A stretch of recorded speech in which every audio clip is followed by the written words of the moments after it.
Okay, in today's tech video, I'm going to show you guys how you can control your PC, laptop, desktop, whatever you're using, and control these sleep settings on it to prevent it from going into sleep mode or your screen going black. Right now, I've got a laptop here that I wanted to kind of stay awake a little bit longer than what it's doing right now. So first thing you want to do is go down here and type in Control Panel. And right there it is. After you type in a few letters, it may pop up.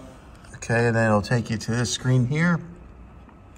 And on this window here where it says Category, change that to Large Icons.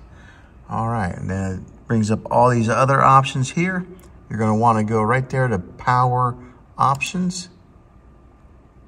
Okay, now it takes you to this screen here.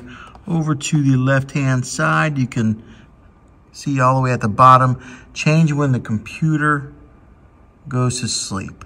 So you'll click on that.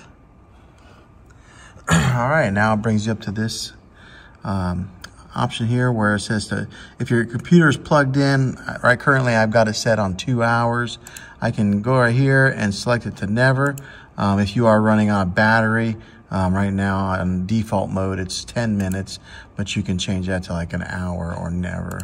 But based on how long you want it to stay awake, you can change the settings here. But hopefully this video was helpful to you. If it was, go ahead and click a thumbs up on it. Go ahead and subscribe to my channel. I make tech videos all the time, and I'd love to have you back in the next one. Take care.